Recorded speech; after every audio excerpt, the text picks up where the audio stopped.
అడుగుడి మీకీయబడును, వెదకుడు దొరుకును, తట్టుడు తెరవబడును.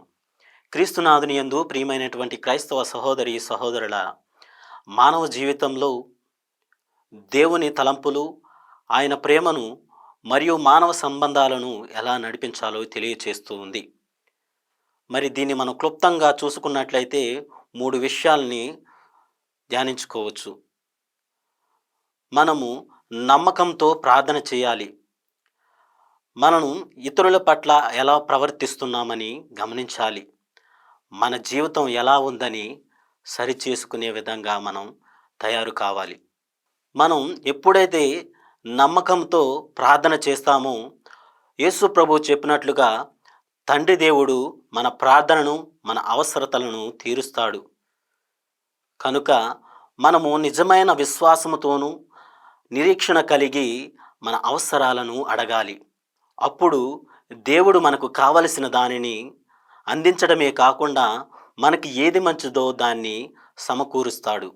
ఇతరులు మీతో ఏ విధంగా ప్రవర్తించాలనుకుంటారో మీరు కూడా వారితో అలా ప్రవర్తించండి అని మత్తయి సువార్త 7వ అధ్యాయం 12వ వచనంలో తెలియచేస్తూ ఉన్నారు.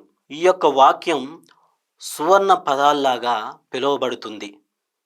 ఎందుకంటే నీ పొరుగువారి మీద దయను, ప్రేమను, సహనమును కలిగి జీవించినప్పుడు అదే నీకు కూడా తిరిగి వస్తుందని తెలియచేస్తుంది.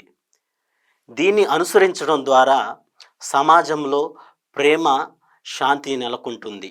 మనం ముఖ్యంగా ప్రార్థనలో స్థిరంగా ఉండాలి.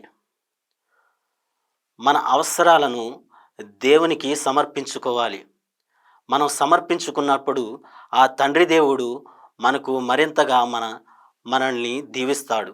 మరి ఈ యొక్క వాక్యానుసారంగా మనం జీవించినట్లయితే తండ్రి భగవానుడు మరింతగా మనలను సమృద్ధి బాటలో నడిపిస్తాడు. ఆయన యొక్క కృపావరాలను మన యొక్క గృహములపై కురిపిస్తాడు.